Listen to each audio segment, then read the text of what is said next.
Pase conmigo a Lucas capítulo 1. Vamos a estar viendo del versículo 8 al versículo 25, continuando con la exposición del mensaje de la semana pasada. Para que podamos retomar la exposición, quiero recordarles dónde nos quedamos. Como expusimos, el Antiguo Testamento concluye con la promesa de Dios de enviar a un mensajero, uno que habría de preparar el camino para la manifestación del Mesías. A este mensajero se le identifica como alguien tan grande como el profeta Elías. Lo que Lucas está presentando en esta sección del capítulo 1 es la narración del anuncio del nacimiento de ese mensajero, el cual se llamaría Juan el Bautista, de quien Jesús dijo en Mateo capítulo 11, verso 13 al 14, todos los profetas y la ley profetizaron hasta Juan. Él es aquel Elías que había de venir. De manera que Juan el Bautista es el precursor que endereza el camino para la llegada del Señor. Juan el Bautista representa el cumplimiento de las profecías de Malaquías en el Antiguo Testamento, de manera que su nacimiento vincula de manera estrecha el Antiguo Pacto con el Nuevo Pacto.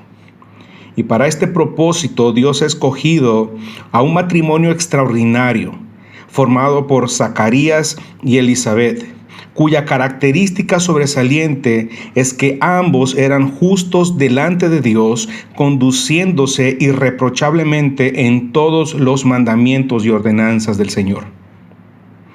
Pero también sobre ellos pesaba el estigma de no tener hijos, porque Elizabeth era estéril y aunado a esto, ambos son avanzados de edad. En la antigüedad, la esterilidad era lo peor que podría ocurrirle a una mujer casada. Muchos en aquellos días se habrían preguntado qué pecado habrían cometido para que Dios los dejara sin hijos. Pero la incapacidad de Zacarías y de su esposa solo sería el óleo donde el artista pintaría una hermosa y sobrenatural obra de arte. Dios habrá de bendecirles con un hijo, y no cualquier hijo, sino con el mensajero, el precursor del Mesías que tanto han esperado. Amados, una y otra vez en la Biblia, historias notables de los propósitos de Dios en el plan de redención comienzan con una pareja sin hijos, y con frecuencia la pareja está avanzada de edad. Tenemos el caso de Abraham y Sara, Ana, los papás de Sansón y en este caso Zacarías y Elizabeth. ¿Por qué es esto? Para enseñarnos dos cosas. Primero, que el poder de Dios se perfecciona en la debilidad y la gloria de Dios se muestra en nuestra debilidad. Y número dos, para enseñarnos que aunque Dios tuvo un hijo sin pecado, no tiene hijos sin prueba. Lucas, como primera acotación a Teófilo y a todo creyente amado de Dios, enseña que la vida cristiana implica fidelidad y prueba. Hasta aquí llegamos. Ahora retomemos donde dejamos a Zacarías. Zacarías ha dejado por unos días esa ciudad en las montañas donde vive para ir y servir durante 2 semanas en el templo de Jerusalén. Por lo tanto, nos ubicamos en el templo de Jerusalén. La narración continúa en el versículo 8 diciendo: aconteció pues que mientras él ministraba como sacerdote delante de Dios en el turno de su clase, conforme a la costumbre del sacerdocio, entrando en el santuario del Señor, le cayó en suerte ofrecer incienso. Nos encontramos con Zacarías en la habitación divina. Ese es el nombre de nuestro primer encabezado, la habitación divina. Zacarías ha dejado el lugar donde habitualmente sirve para servir en el templo durante 2 semanas. Y Lucas indica que le tocó en suerte ofrecer el incienso. Zacarías debió estar ciertamente muy emocionado. Esta era una oportunidad única en la vida. Muchos sacerdotes incluso murieron sin jamás haber tenido la oportunidad de ministrar en el santuario. Esta era una oportunidad tan única que, de hecho, si la suerte volviese a caer sobre el sacerdote que ya había ministrado en el santuario, no podría volverlo a hacer. Santuario es una palabra que se traduce como lugar consagrado, lugar santo o lugar divino, casa de refugio o lugar de refugio. Santuario es una palabra también usada para referirse al tabernáculo, pero más específicamente para el lugar más íntimo, en el lugar santísimo. Sin embargo, no es en el lugar santísimo donde Zacarías habría de ministrar, sino en el altar del incienso, cerca, muy cerca del lugar santísimo, apenas separado por una gruesa cortina, aquella cortina que sería partida en dos de arriba hacia abajo cuando nuestro Señor Jesucristo murió en la cruz. De manera que pese a la emoción que Zacarías tiene, también debió estar muy consciente del privilegio y la responsabilidad que le tocaba. Estaría en la misma habitación de Dios. Lucas narra que fue sorteado el turno a ministrar en ese lugar, pero aunque fue sorteado el turno, el Señor había determinado terminar su silencio concediéndole a Zacarías esta única oportunidad en su vida. Proverbios capítulo 16, verso 13 dice que se echa la suerte, pero del Señor viene toda decisión. El hecho de que Zacarías esté en el santuario, en la misma habitación de Dios, no es casual ni obra de suerte, ha sido decisión soberana de Dios. Que tú y yo hoy estemos en la casa de Dios va más allá de nosotros mismos. No es casual, ha sido la voluntad soberana de Dios que nos ha traído aquí y tiene un propósito. A los sacerdotes se les había ordenado mantener ardiendo el altar del incienso. Los sacerdotes debían ofrecer incienso cada mañana y cada tarde, y mientras se ofrecía el incienso, el resto de los sacerdotes y de la gente permanecían afuera orando, tal como indica el versículo 10. Permítame narrarle lo que ocurría. Zacarías camina hacia el altar de oro, es acompañado por dos ayudantes. Uno de ellos lleva un tazón de oro con carbones encendidos tomados del altar del holocausto y los esparce sobre el altar del incienso. Acto seguido, este ayudante se retira. El otro asistente lleva un incensario de oro lleno de incienso, pone el incienso sobre el altar y posteriormente también se retira. Ahora se produce un profundo silencio, porque está a punto de celebrarse el acto más solemne del ritual. Se da una señal, suena una campanilla. Zacarías debe poner el incienso sobre las brasas, provocando una nube que sube y se esparce con su grata fragancia. Junto con el perfume que asciende desde el corazón del sacerdote, se eleva una oración ferviente de gratitud y arrepentimiento y confesión por los pecados de Israel, así como por la venida del Mesías y la salvación del pueblo. Amados, esta no es una oración personal, esta es una oración por el pueblo. Es una oración libre de egocentrismo, libre de egoísmo. Es una oración suplicante, sentida, pidiendo paz y salvación.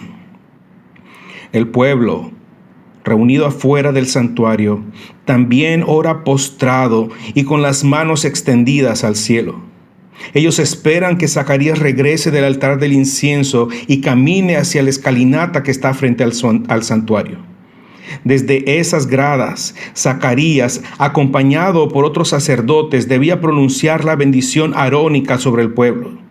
Esta bendición era seguida por cantos de alabanzas y las ofrendas públicas. Ahora, quien oficiaba el incienso generalmente lo hacía rápido porque estaba cerca del lugar santísimo y temía hacer algo que deshonrara a Dios. De hecho, el oferente en la parte de abajo de su túnica llevaba unas campanillas, las cuales mientras sonara indicaba que estaba vivo. También se le amarraba una especie de cuerda al pie, para que en caso de que muriera, era sacado, jalado. Es un ambiente de temor, de respeto, de reverencia, incluso de miedo. Estás delante de la presencia de Dios. No es cualquier cosa, no es cualquier lugar, ni cualquier persona. La gente espera, y espera y espera. Pero durante minutos que deben haberles parecido horas, nada ocurre. El pueblo estaba esperando a Zacarías y se extrañaba de que se demorara en el santuario. Zacarías y la revelación profética es lo que a continuación da nombre a nuestro segundo encabezado. Dice el versículo: entonces desde la derecha del altar del incienso se le apareció de pie un ángel del Señor. Al verlo, Zacarías se turbó y el temor se apoderó de él. Pero el ángel le dijo: no temas, Zacarías, porque fue oída tu oración, y tu mujer Elizabeth te dará a luz un hijo, y llamará su nombre Juan. Y tendrás gozo y alegría, y muchos se regocijarán por su nacimiento, porque será grande delante del Señor. En ese momento que Zacarías está por ministrar en el altar del incienso, hay una visita inesperada. Un ángel del Señor le espera del lado derecho del altar del incienso. Esta no es una visión ni una especie de trance el que Lucas indique el lugar donde Zacarías o el ángel está ubicado. Indica que Zacarías realmente vio a este ángel. Este es algo inesperado. Amados, han sido 400 años de silencio total de parte de Dios. Han pasado 500 años desde la última ocasión que un ángel se apareció, y fue de hecho a otro Zacarías, al profeta Zacarías. Solo que a este Zacarías, este ángel se le apareció, el ángel se le apareció en visión, pero Zacarías, el Zacarías de Lucas, lo está viendo en vivo y a todo color. El pasaje indica que al verlo, Zacarías se turbó y el temor se apoderó de él. ¿Por qué? ¿Por qué la aparición de un ángel estaba relacionado con juicio de Dios? La manifestación de los ángeles hacía consciente a las personas de su pecado y del juicio de Dios. El Salmo 103 dice: bendecid al Señor vosotros sus ángeles, poderosos en fortaleza, que ejecutan su mandato, obedeciendo la palabra de su voluntad. Bendecid al Señor vosotros todos sus ejércitos, que le sirven haciendo su voluntad. Apocalipsis nos presenta a los ángeles ejecutando los juicios de Dios sobre la tierra, de manera que esta turbación, este temor en Zacarías es justo y justificable. La palabra que se traduce del hebreo por turbar es una especie de temor, una especie de sacudida, y eso es lo que se apodera de Zacarías. Quiero preguntar lo siguiente: ¿es eso parte de nuestra experiencia en la vida cristiana y la adoración a Dios? ¿Vienes a la casa de Dios con esta sensación, esta actitud de reverencia? Para ti representa un privilegio poder entrar con confianza a la presencia de Dios. Y aún más, ¿ha habido momentos en que tiemblas ante su grandeza y reconoces tu pecado y el merecimiento justo de juicio?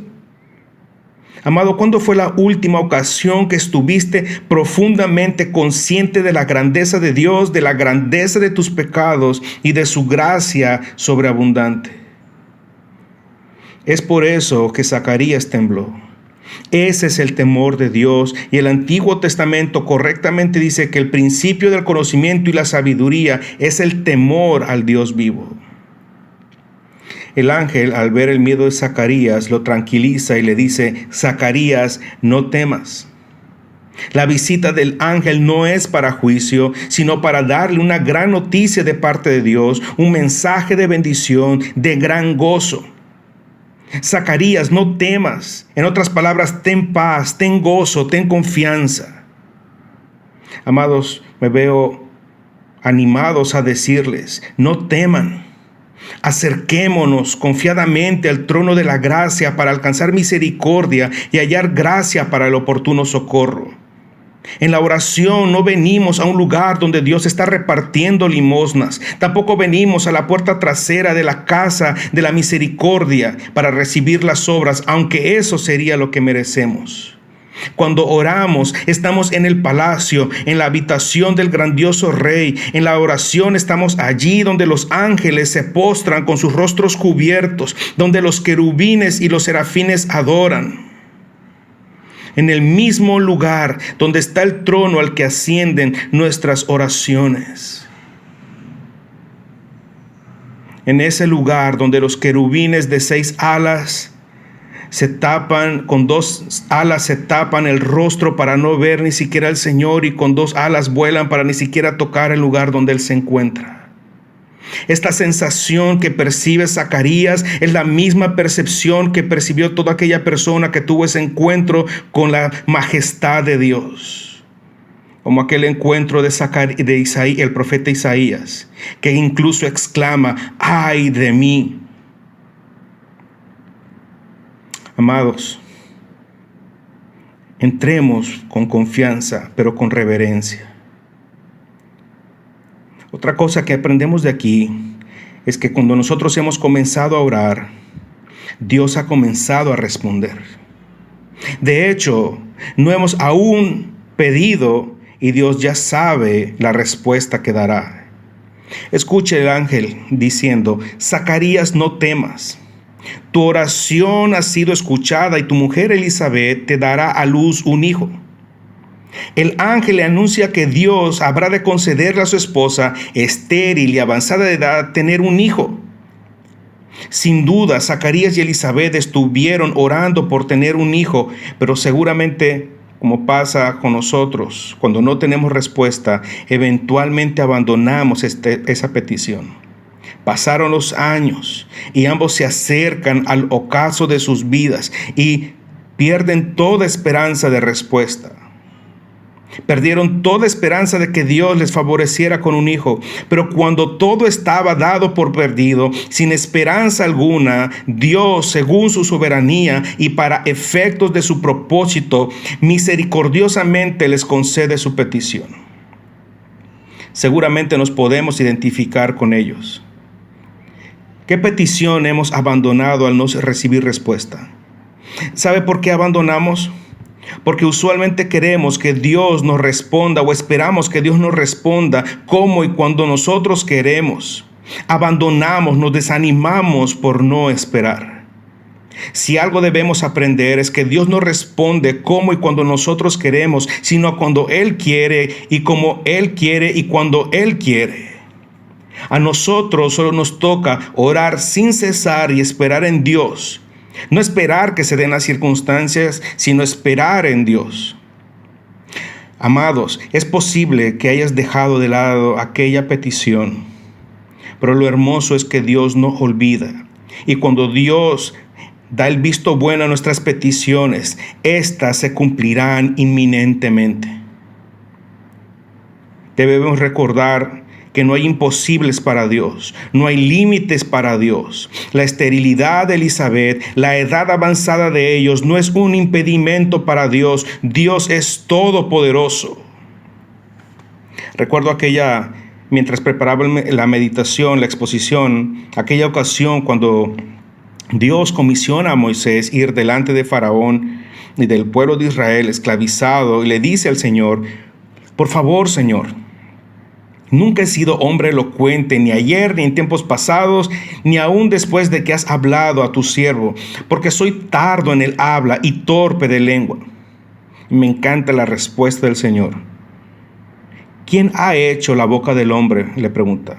¿O quién hace al hombre mudo o sordo, con vista o ciego? ¿No soy yo el Señor? ¿No soy yo el que creó al mudo? ¿No soy yo el que crea al ciego? ¿No soy yo el que crea al sordo? ¿No soy yo el que les da la capacidad de hablar, de oír y de escuchar? Ahora pues, ve, y yo estaré con tu boca y te enseñaré lo que has de hablar.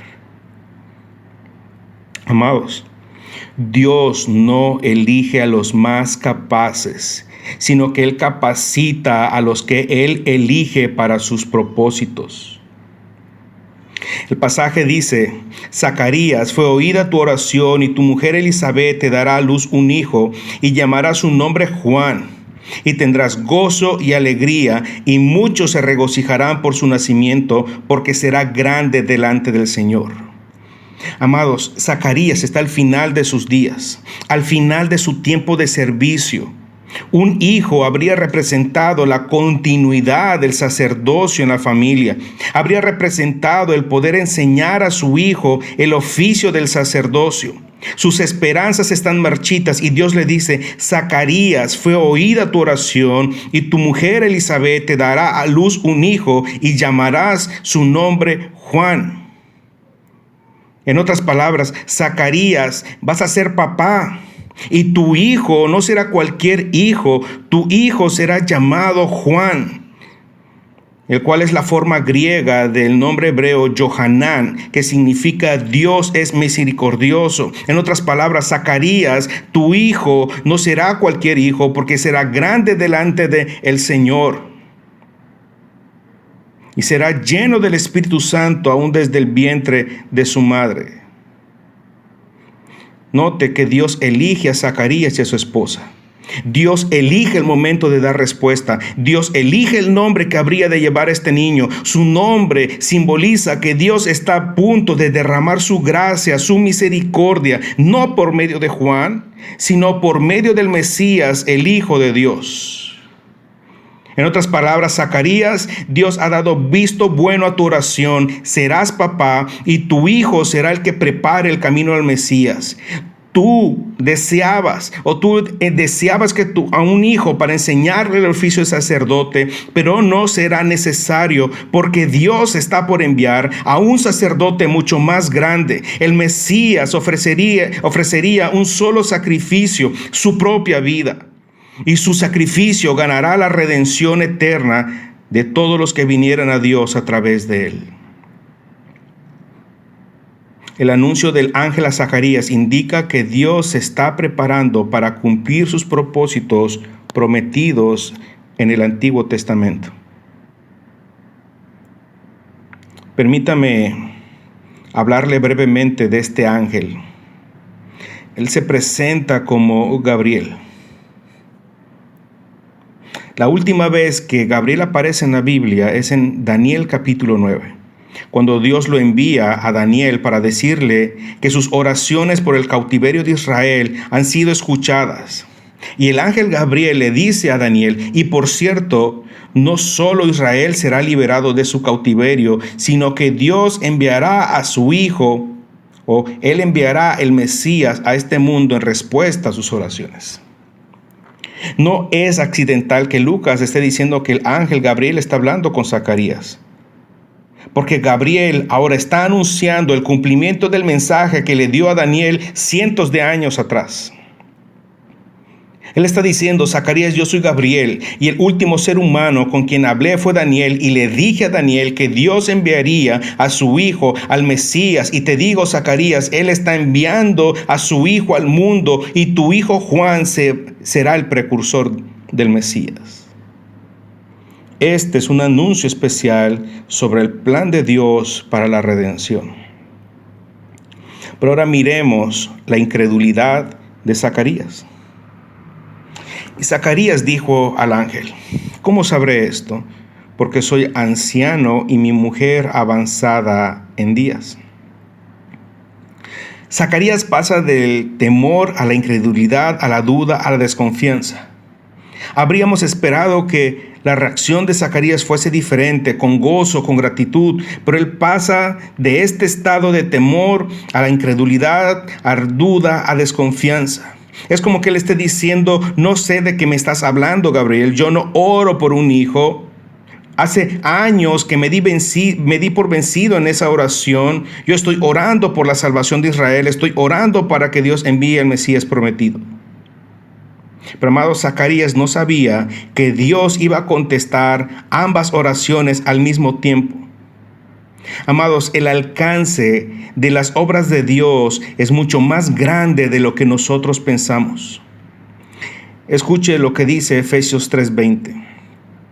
Gloria sea a Dios, el cual puede hacer muchísimo más abundante de lo que nosotros pedimos o pensamos. No mucho más, sino muchísimo más abundante de lo que nosotros pedimos o incluso pensamos. Pero, amados, tengamos cuidado. Uno de los principales obstáculos para la oración efectiva es la falta de confianza.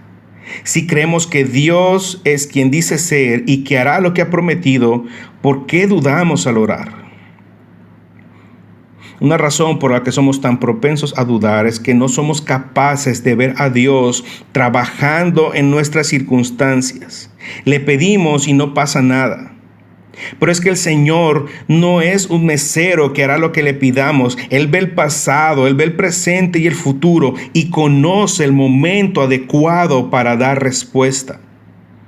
Su mano está en acción, en beneficio nuestro, disponiendo las situaciones para llevar a cabo su voluntad, para abrir nuestros corazones y prepararnos para recibir lo que Él quiere darnos. Amados, dudar de la veracidad de la palabra de Dios es como negar la veracidad de Dios. Es como negar que Dios es Dios y es digno de plena confianza. Ahora, como castigo por su incredulidad, Gabriel le responde: he aquí estarás mudo y sin poder hablar hasta el día que lleguen a suceder estas cosas, las cuales serán cumplidas a su debido tiempo, dicho sea de paso. Por cuanto no creísteis a mis palabras, y cuando salió, no podía hablarles, y comprendieron que había visto una visión en el santuario, porque les hacía señas, pero permanecía mudo. Y aconteció que cuando se cumplieron los días de su ministerio, se fue a su casa, y después de estos días su mujer Elizabeth concibió. Zacarías no pudo describir el encuentro con el ángel. Zacarías no podía ni siquiera testificar de las buenas nuevas. Zacarías había quedado incluso imposibilitado de ejercer su ministerio. Al quedar mudo no podía ni siquiera interceder por el pueblo o enseñar al pueblo, por cuanto no creyó las palabras de Dios, las cuales se cumplieron a su tiempo. Amados, la duda es falta de reverencia a Dios. Y la duda es una de las razones por las que desaprovechamos lo que el Padre Celestial ha dispuesto.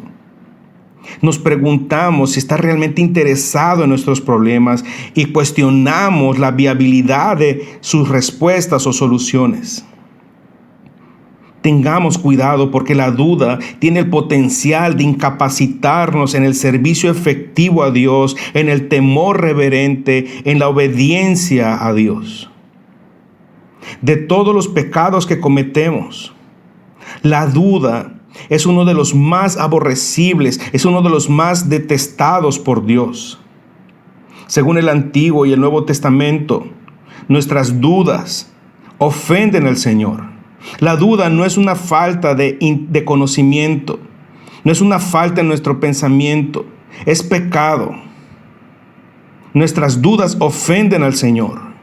Y tenemos un gran ejemplo en el pueblo de Israel, después de que Dios los libertó de las manos de Faraón. En el Salmo 106, versículos 6 y 7, el salmista se lamenta diciendo: pecamos nosotros como nuestros padres, hicimos maldad, cometimos impiedad. ¿Cuál pecado? ¿Cuál maldad? ¿Cuál impiedad? Nuestros padres en Egipto, dice, no entendieron tus maravillas, no se acordaron de la muchedumbre de tus misericordias, sino que se rebelaron junto al mar, el mar rojo. Dudaron de Dios. Y la ira de Dios se expresó contra ellos.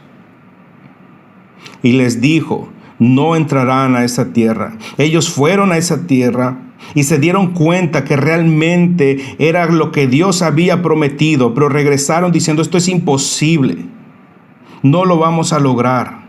Y se rebelaron y se fueron a sus tiendas y empezaron a murmurar contra Moisés. Solo 2 varones, Josué y Caleb, permanecieron creyendo. Y Dios en su ira les dice: ustedes no van a entrar, 40 años vagarán en el desierto y serán sus hijos los que entren a poseer la tierra. La confesión aquí del salmista en el Salmo 106 está haciendo una confesión aquí en el cual expresa que dudaron que Dios podía o podría seguir liberándolos aún después que Él obró increíbles milagros para ellos. El salmista nos está pidiendo imaginarnos cómo el pueblo de Dios estuvo regocijándose por la victoria al otro lado del mar, cuando este mar devoró, se tragó al faraón y a su ejército. El Señor había realizado uno de los milagros más grandes en la historia de la humanidad. 10 plagas azotaron Egipto y después de esto los liberó a Israel de Egipto. Sin embargo, ¿cómo reaccionó este mismo pueblo ante las situaciones difíciles? Todo el tiempo dudaron de la fidelidad de Dios y por la duda y con la duda se rebelaron contra Dios. El escritor esencialmente está diciendo: ¿pueden creer esto? Nuestro Señor se movió sobrenaturalmente a nuestro favor, liberándonos de nuestro enemigo. Sin embargo, aún después de este increíble milagro, desconfiamos de Él. Y Él dice: ¿cómo pudimos provocar a Dios de esta manera? ¿Cómo pudimos ofender a Dios de esta manera?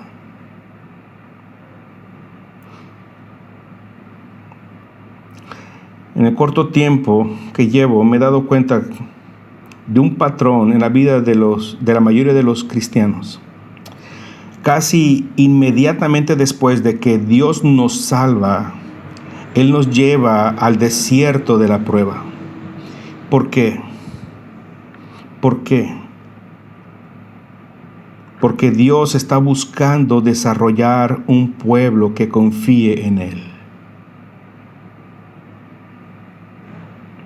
Permítame ir concluyendo. La historia de la redención comienza con 2 débiles y desesperanzados ancianos teniendo un hijo. Zacarías y su esposa son 2 creyentes imperfectos pero genuinos. Son mansos, humildes, obedientes, pero al mismo tiempo dudosos, temerosos. Y Zacarías incluso fue disciplinado por dudar. Este es un comienzo humilde, sencillo. Amados, Dios desea usarnos, pero Él solo usa a los que se reconocen débiles, no a los que se creen capaces.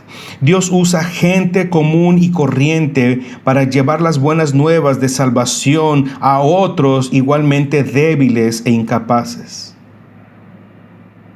Amados, en todas partes de la Escritura se habla de la fe en Dios como algo necesario para una oración exitosa. Debemos creer que hay un Dios y que es galardonador de los que le buscan. Pero hay una ley en el reino de Dios, y es que en proporción a nuestra fe será el éxito de nuestra oración. Una regla del reino es: sea hecha conforme a tu fe. Jesucristo frecuentemente dijo: conforme a vuestra fe sea hecho. Quiero retomar lo que pregunté anteriormente. ¿Ha habido momentos en que has sido traído de esa manera a la presencia de Dios, que tiemblas ante su grandeza y reconoces tu pecado y el merecimiento de juicio? En tal ocasión tendríamos que decir: apártate de mí, Señor, porque soy pecador. Soy indigno de ti. No merezco acercarme a ti. No merezco ni siquiera que me escuches. Si has pasado por esa experiencia, si así te encuentras esta mañana, sé que el Espíritu Santo te puede dar fe para decir: sin embargo, acércate a mí, Señor, porque soy débil y nada puede hacerme fuerte excepto tu presencia. Soy un hombre, una mujer tan débil que si tú te apartas de mí, desfallezco.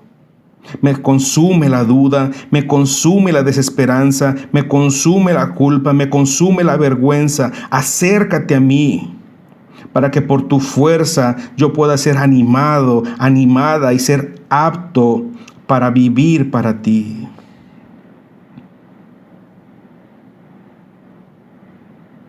Amados, Dios se deleita en perdonar. Dios se deleita en mirar a los descarriados y volverlos al camino, para mostrar su gracia restauradora. Él se deleita en los corazones quebrantados, contritos y humillados, para consolarlos, para mostrar su gracia consoladora. Como dijo Charles Spurgeon, bienaventuradas las almas que creen esto y creyendo pueden recibirla de inmediato y sean ejemplos de su poder. ¿Cuál es esa oración que has dejado a un lado? Créeme, si Dios ha dado un visto bueno, la respuesta es inminente. El escritor de Hebreos nos dice: nuestro sumo sacerdote comprende nuestras debilidades, porque enfrentó todas y cada una de las pruebas que enfrentamos nosotros mismos. Sin embargo, Él nunca pecó. Así que acerquémonos con toda confianza, pero con reverencia y fe, al trono de la gracia de nuestro Dios. Allí recibiremos su misericordia y encontraremos la gracia que nos ayudará cuando más lo necesitemos. Acércate con confianza, pero con reverencia, reconociendo tu debilidad y tu necesidad. Y Él ha prometido ayudar a todo aquel que se acerca con un corazón contrito y humillado, con un corazón reverente. Amados, Cristo ha cargado con todas nuestras cargas y aflicciones, con todas nuestras maldiciones. Jesús las cargó y las subió en esa cruz. Jesús puede identificarse con nosotros porque ha sufrido mucho más de lo que nosotros hemos sufrido. Mucho de lo que nosotros sufrimos es justo porque es a causa de nuestros pecados, a causa de nuestras maldades. Ninguno de nosotros podría decir que es inocente, pero Jesús ha sufrido mucho más que nosotros y lo hizo de una manera inocente, porque Él nunca ha cometido pecado. Sin embargo, por nosotros Él fue hecho pecado. Por la misma razón, Él es capaz de socorrernos en nuestras debilidades. Debemos aferrarnos a Jesús como el que nos ayudará en la adversidad y obtendremos un consuelo y esperanza que nos permita atravesar todas y cada una de nuestras aflicciones. Sea cual sea la situación en la que tú esta mañana te puedas encontrar, tu mayor necesidad es perdón. Tu mayor necesidad es encontrarte con este Cristo Redentor. Tu mayor necesidad es Cristo, sea cual sea tu circunstancia. Vayamos entonces a Dios en una palabra de oración. Amén. Soberano Dios, no se haga nuestra voluntad, sino la tuya.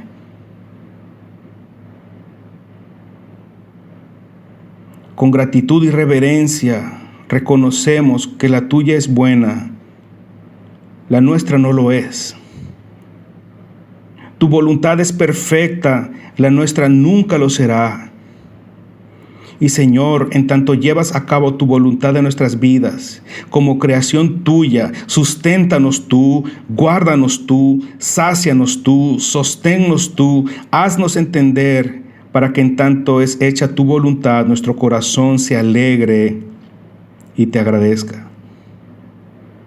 Porque ciertamente no nos has dado según nuestra fidelidad, no nos has pagado según nuestros pecados, no nos has dado lo que merecemos, nos has colmado de bendiciones y bondades.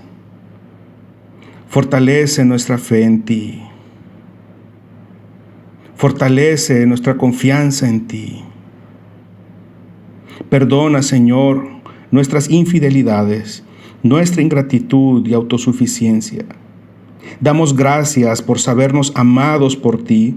Damos gracias de saber que estamos en tus manos, que tú eres nuestro hacedor y nuestro sustentador, y que aún en la más profunda de nuestras aflicciones, en lo más profundo de nuestros dolores, aun cuando ahí donde la esperanza aparentemente se ha agotado, Señor, tu diestra nos sostendrá. Tu diestra se manifestará a nuestro favor. En nadie más podemos confiar excepto en ti. Tú eres nuestro hacedor, tú eres nuestro sustentador, tú eres soberano. Pero más aún, gracias, Señor, por ser nuestro Señor y nuestro Salvador. En Cristo Jesús oramos. Amén.